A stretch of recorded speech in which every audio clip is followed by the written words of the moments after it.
This thing on? All right. First of all, want to say thanks to Steve and the whole team at Media Post. This has been a great few days. Met great people, learned quite a bit, and I thank you very much. It's been a great few days down here in Pinehurst, lovely Pinehurst. As Steve said, I work at Complex Networks. Complex Networks is a multi-brand, multi-platform destination for youth culture.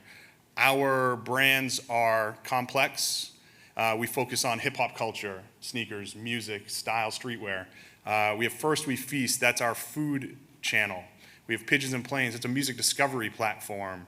We have Soul Collector, that's a very niche brand focused on sneakers. And we have Rated Red, which is for millennials in the heartland. And so I'm going to talk to you about working as an influencer. I'm going to kick it off with a video. You go first. Me go first? You go first, but I'm gonna guess. Okay. Oh, shit. Why you got to make eye contact? Shit.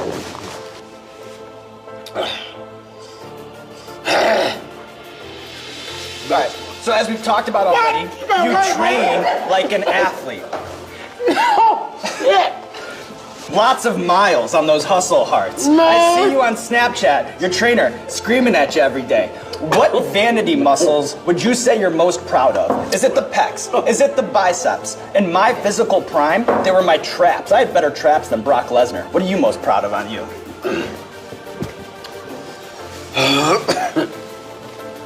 Shit. Hey man, this is genius. What y'all got going here is genius. Thank you, Kevin. You out here, bro.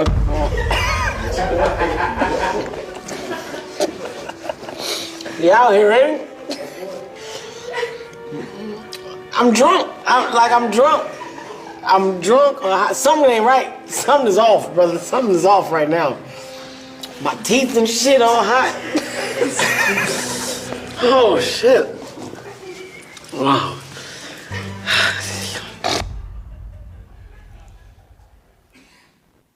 All right, so that's obviously a very popular show for us called Hot Ones. And so I guess the question is why are we an influencer? How did that happen? I'm gonna focus on Complex for a moment. It started off 16 years ago as a magazine surrounding hip hop culture. We then developed into a digital media company. We started producing videos on YouTube, and as everything went social, we started to grow the brand in the social platforms. We were hitting youth in their passion points. And that's music, it's food, it's sports, it's sneakers. We have a very highly engaged audience, it's a community. And we've been leaders of that culture, we're true to the culture. It's very important to us to be authentic in that culture. And so, if you think about it, sneakers used to be this kind of cool underground thing. Now it's become accessible and acceptable. Many people in this audience are wearing sneakers. That never would have happened before. And so, we as an influencer of that culture, we made it that way. We brought it to the masses. We took it from the underground to the masses. That's how we work as an influencer. That's how we become one. We're also, as we've shifted, as Steve was saying, we shifted from publisher to a hybrid publisher and entertainment brand. And we touch many lines of business. We have our website, we have our branded content, social packaging, licensing, merch, agency services. And there we go. One of our major focus right now is creating and owning IP. We do this to make sure that we can go to the future, use our content like an entertainment network. We've developed these shows and our IP strictly for our audience. We deliver them across multiple platforms and we hit them on their multiple passion points. I'm going to go into a little bit more detail here on how we do that through launching shows using our influence. So if we look at the numbers a little bit, we've built our brand to be more than just a brand. Yesterday, Bob had mentioned that if you're just going to serve ads across your platforms, you're dead. And so for us, it's really important to be authentic with our audience and speak to them. When I describe who we are across social, the term that we use is we're your homie.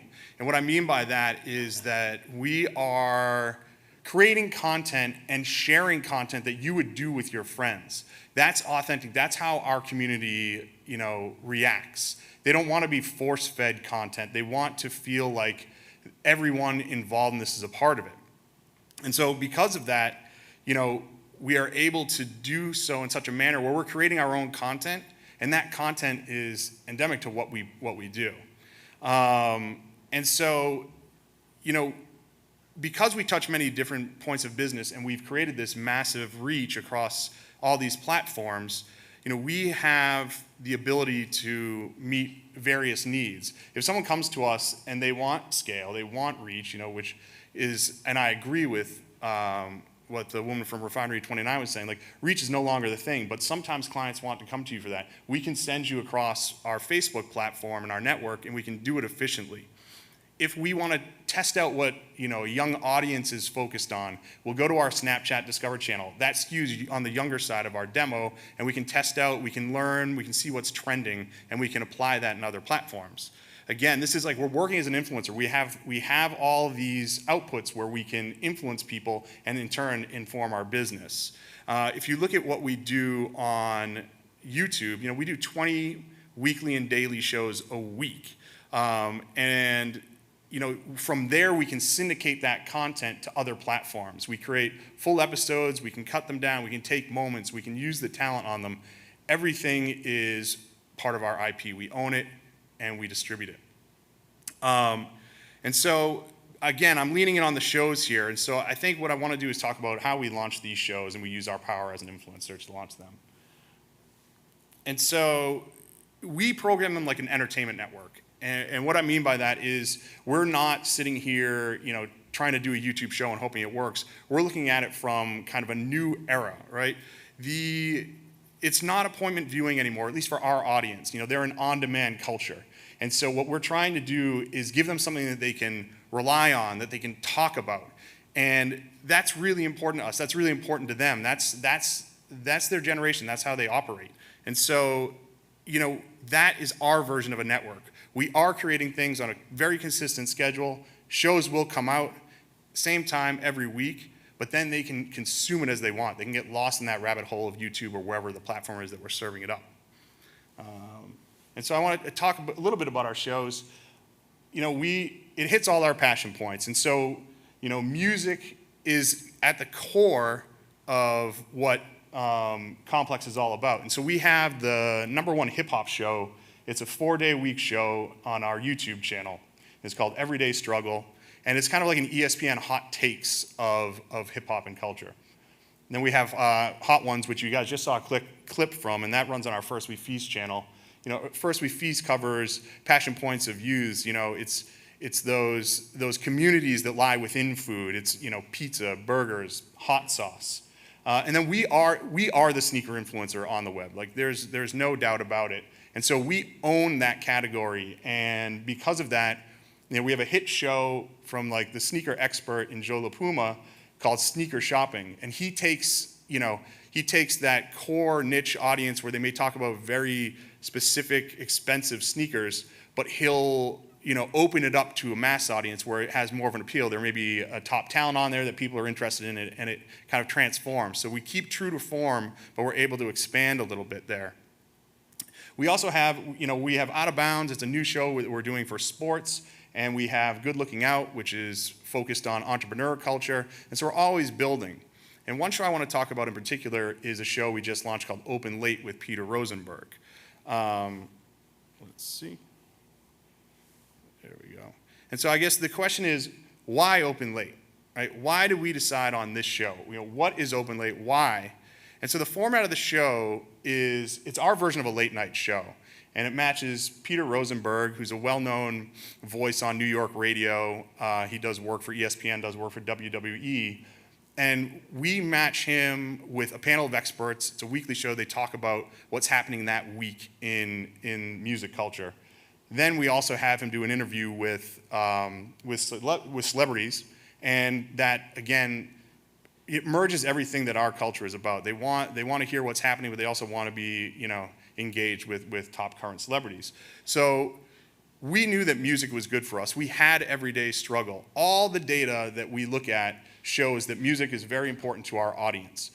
We have everyday struggles that hit on YouTube. Our top traffic drivers every month are from articles on YouTube. We won a Webby Award for Best Music Site. So all the indicators are there that people want to consume more music. So that's what we did. We developed another music show. And, you know, the format of it hit the spot. We're very much, you know, we're driving ahead with this show, and it's proven to be quite successful from the jump. You know, from a cross-platform perspective, it really hits a lot of what we're trying to cover off on. We're creating content. We're able to share it across, you know, multiple platforms. It's really doing what we try to do. We're working as an influencer. We have the show, we have this YouTube audience, and then we're using other channels to grow it. You know, I'll show you what I mean. So we have, you know, we were able to create segments like a late night show on this particular show. And, you know, you never know what's going to hit. Sometimes you know what's going to hit, sometimes you don't. In this case, we had a segment called Digging in the Crates, and they look through records and they tell, like the guest tells stories about it. So we found great success. We saw great viewer retention on YouTube in our data, and so we were able to sell out this portion of the show as part of a sponsor package to boost mobile. So all of a sudden, we took our long form show, we were crafting it for social, and we were able to bring in someone that wanted to be a part of it. And I'll show you an example of it. Enter the Wu-Tang 36 Chambers. Obviously, you're from Staten Island. It's a part of like who you are as a person. Unfortunately, yes. But do you love this album? It's a fucking fantastic album. Are they the main thing you're proud of about Staten Island? They are Staten Island. That's what Staten Island is. Now, my crack research staff told me that you got a Wu-Tang tattoo. Yeah. Where's this? There's a good group here. This is the. Oh, it's just a little baby one shining up like that. Yeah, it's the Verrazano Bridge, and then the Wu-Tang Clan has like the Batman symbol. Dude, that's pretty sweet. Thank you. Mushrooms is a fun thing to do. Dude, what if I was on the Verrazano Bridge and you know Batman? What if there was a Wu-Tang symbol? And luckily I have friends that are also high and they're like, sick. All right, so that did a lot for us. It created brand awareness for the show. You know, obviously we have the call to action at the end of the video, but it also, you know, it allowed us to help grow on other platforms. You know, that got us 40,000 views on a brand new Facebook watch page that we launched for the show. And, you know, that's an important point here because we're also, in addition to like growing a great show, we're trying to grow it beyond where it lives on YouTube. We're trying to grow that audience. So in this case, we launched multiple social handles just for the show. And, you know, over the course of 6 weeks, which is half our season, we've grown that to over 35,000 followers across social. These are dedicated fans from the channel. Now, you know, we were able to do that because, again, we are an influencer. We built up these channels, but we're doing cross-platform posting from our stronger channels through the complex brand. So we're bringing audience in while working as an influencer. And I think, you know, it's really important there. Now, the other thing is that we are bringing people in, but again, we're not serving them just content that, you know, is an advertisement for our show. It's authentic to what we program. I mean, that clip it's a great clip. You know, you want to share that with your friends. You think it's hysterical, particularly in our community. It's authentic in programming. And so that's really, really, really important as we work to grow these shows and work as an influencer, is that you're authentic in your programming. And so I'll play another clip and then talk through authenticity in programming. Redbone is a generational hit. We are going to hear that song at weddings for the next 40 years. Yeah. I thought that was from 40 years ago. Exactly. Yeah. And not only that, and then the fact that it was used in the movie Get Out is such a moment that we'll all remember, and we'll always attach Stay Woke to the movie Get Out. Yep. It's amazing. Right, and so, you know, obviously that panel is talking about things that matter to our audience, and it's authentic in our program. 16 years we've built this brand up. We need to make sure that we're staying true to it. You know, we have an audience that we've groomed, they're a community, and, if we push them in the wrong direction, they are, they'll turn on you. They'll feel offended. So we need to make sure that we're staying authentic. And we also have to think about the format and the distribution. Heading into the launch of a show, like where are we putting this show? Is it something for a Snapchat show? Then it would need to be like colorful, youthful, quick. Is it for Twitter Live, where it needs to be brand safe and conversational? We chose YouTube. People want to watch shows on YouTube. They want to sit back. And then we also wanted to distribute it across social platforms. We had to have segments. We had to have those cuts that would make sense. Again, keeping it authentic to not only our audience, but also the platforms in which we work. The other thing is, we really need to focus on the creative. I think a lot of businesses pivoted to video and they didn't do so well, or they didn't survive. And I think a lot of that had to do with there was a business need and someone said, our Facebook, we're not driving revenue from Facebook right now, so we can fill that gap with a YouTube show. That's not doing it with a focus on creative. It's doing it because you feel like you should, because you heard someone that was having success in it. They mentioned at the top that I worked for Beyonce before I went to Complex. The only thing that mattered to her was sound, look, feel in all of her art. The creative was everything. And I think that shone through. When she dropped Lemonade, not only did that engage her current audience, but it brought in new fans. Now, everyone's not Beyonce, but it's a good high standard to measure yourself against when you're thinking about how you're going to focus your creative. And so, we try to do the same type of thing. Now, when you're launching, heading into it, you also have to have an idea of what metrics you're trying to hit. Like, what are the key metrics that you want? Obviously, views are important, but, what does that look like? For us, what that looks like is if within the week of launching each episode, you're hitting six figures numbers on the distribution platform that you've chosen, that is showing that you're going the right direction. We also care about social engagement very much. We're looking at these new handles and we want to make sure the interactions are there. And so we measure it against our other platforms and our other shows to make sure that they're measuring up. We have incredibly high interaction engagement on our content for Open Late, so we're very excited about that. That is really, really a big thing for us, because if we have a client involved, they need to know that what the content that they're supporting is working for their brand. And I think that is a huge, huge point, that it can't be just kind of pushed away. Someone was saying that we can just scale for reach and everything is fine. No, the clients these days, they care a lot more about content and how their brand is exposed to an audience. We also, and speaking of that, we need to think about the efficiency we do for a sponsor. And so, the client metrics on this show, it was audience growth, it was views, it was engagements. And so we knocked them all out. And so they were very happy. And, in that regard, again, working as an influencer, we have all these different levers to pull, and we can walk into that and not feel pressure to fail, but instead feel pressure to succeed and do better. There's a lot of cross-departmental planning that goes into it. It shouldn't be just kind of glossed over. And every time you're launching a new show, every time you're launching a new season, you're trying to do things differently. You're trying to make things better. And if you're not hitting all the touch points with the calendarizations and the same goals and everything else, there's a lot of tension that can happen in the business.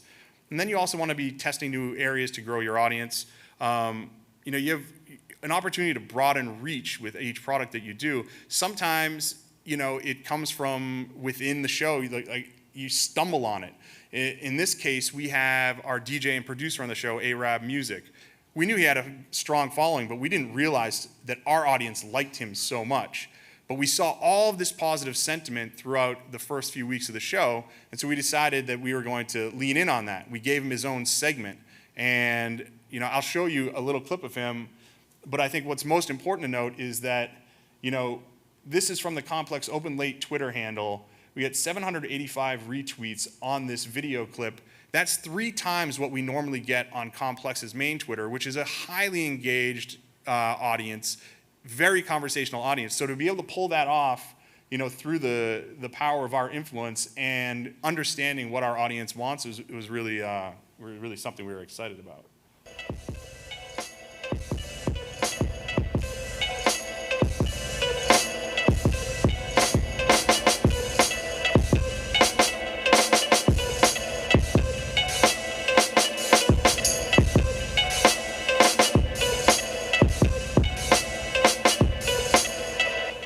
again, that, it helps spread the brand. It's authentic in programming. We listened to the audience. We pushed it out on the right platforms. We're kind of hitting all the marks there.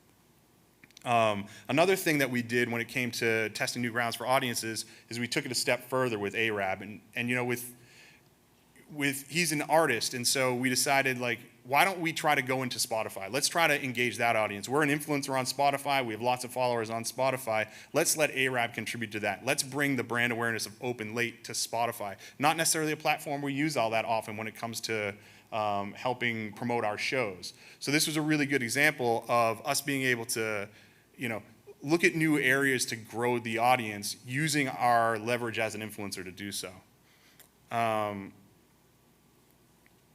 There we go. So finally, like, as you're in the midst of this show, we're talking about optimizations all the time. We're trying to figure out, like, what is working, what's not working. And so you have to review early and often. When we, a few weeks into the show, we were looking to see what is working, what's not working. Are there certain, tendencies and indications? And we noticed that Facebook, we were going really heavy on Facebook, and it wasn't having the reaction we wanted. It wasn't driving the traffic we wanted. It wasn't creating the conversation. Facebook nowadays, it's kind of a trick. Like, is it conversation? Is it, they're always changing. So we decided to pull back on Facebook and put our energy and resources into Twitter and Instagram, and we wanted to create the conversation there. And so we decided to start pushing quote cards and asking questions. And the results were really strong. I mean, as you can see with this, we had thousands of comments, and we had 40,000 likes on the question regarding the Pusha T and Drake beef. And so again, this is like being reactive in the moment, being smart about it. And the next thing about optimization is don't wait. I'm not saying overreact and just go make changes because you see indications, but if there are things that you might be able to change, then you should follow that and make those changes appropriately. With the case of Open Late, in our YouTube data, we were noticing that there was a huge drop-off. Well, we had a monologue section of the show, and we were hitting a cliff during the monologue, and then people would come back for the panel. And so, recommendations that we got together as a group, and people determined that from the production side of things, let's kill the monologue, let's go straight to the panel. And viewer retention got better. Watch time improved. And so little things like that make a huge difference. It's looking at your data, you're optimizing, you're doing these things to help out your show. So ultimately, that's how we do it. That's how we work as an influencer. That's how we launch new shows.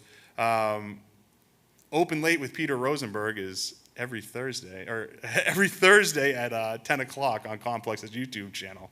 So you should all tune in. And I think the last thing to ask yourself is, once you've done this, once you've worked as an influencer to launch a new show, what's next?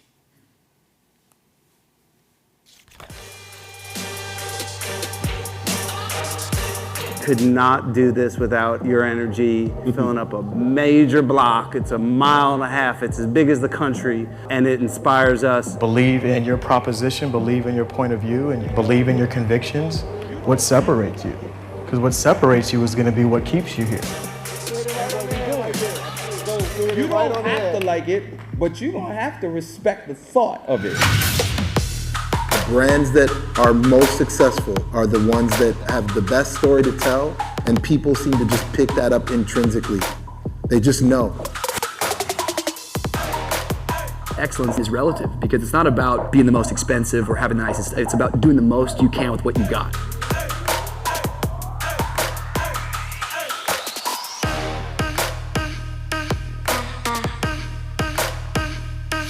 I want you to change the language and challenge yourself to actually see the things that you love, that you value, and that you see are worthy in yourself. So when we change that language within ourselves, it changes your complete perspective.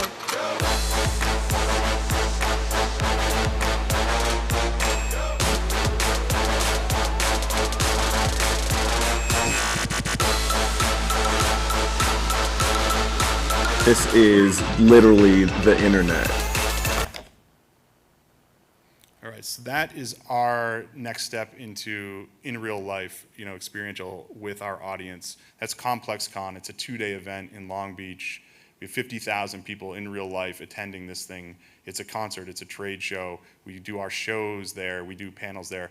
That is the ultimate work as an influencer. We have determined like that our audience is that diehard into what we do that they can come down and meet us. And we're in year 3 of it, and ComplexCon is a real big deal. And so we use our shows to get people there. We use our socials to get people there. We're working as an influencer to build this up and turn it into a real life experience.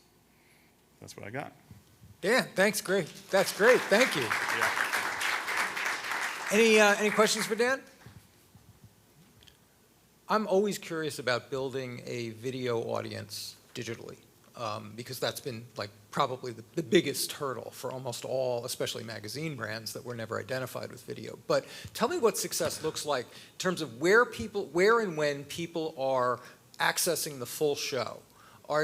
How are you measuring it? What are the patterns that you're seeing? Are there a lot of people who are tuning in live? We're trying to get us, I think we're all trying to feel our way through what does a true video on demand success story look like through digital channels like this? Yeah, I mean, like views are obviously important, but for us, you know, we're trying to build content that people, you know, care about, and that it's just not pushed in front of them. So watch time is like a huge metric for us. And so if we find that people are within 48 hours, we can tell pretty well if the show is spinning up, if the episode is a success. So that's kind of like the timing. You know, we use YouTube.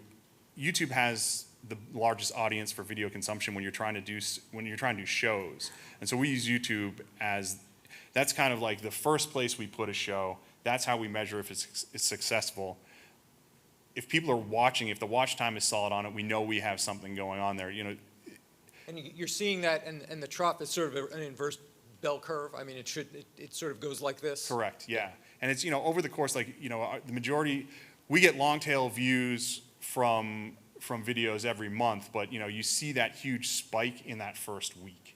And so that's what we're looking for. That's like, those are the metrics that matter most to us. Like first week, how's it doing? First 48 hours, how is it doing? And are we retaining viewers through the episode? Is there no cliff during the episode? We try to learn from it. And are you able to track recidivism so that you can get a sense that you're building actually a loyal audience that's coming back? Yeah, I mean, it's a little bit more difficult on right. YouTube, but we are able to. And that's what we use those other platforms for, right? If we're growing an audience around a show brand, then we know that there's something there. And so, you know, we should see, it should go hand in hand with growing views on YouTube. You should be seeing, you know, the brand awareness and the engagement around your show on other platforms. How about OTT? I mean, we're on OTT, but it hasn't been something we've put too much focus on just yet. And are you creating, are you starting to think about the creation of this full episode in terms of its modularity? Maybe a lot of people just want to see that one segment that they really love, and maybe you can put 5 minutes of that into the social channel. They can get it there, or that, you know, as we start experimenting with this, we may have the audience say to us, you know, we're not interested in 30 minutes anymore. You got 5 really good minutes that we love, and give us a place to access that on a regular basis. Right. So I mean, it's a good question and a good point. Sneaker shopping, as an example, there's a section at the end of the show where whoever's gone shopping with our host buys a bunch of shoes. And we find that people scrub to that moment and then they rewind that moment again and again and again. And so from a creative perspective, we're trying to figure out, like, okay, now that we know this, how can we utilize that piece of it across other channels and influence how we program? And quite possibly, you could spin it out into 5 minutes that you distribute elsewhere and don't worry about people coming to see the full show. Absolutely, yeah. Okay. So these are things we consider. Yeah. Dan, thanks very much. That was great. Yeah, wonderful. Thanks, guys.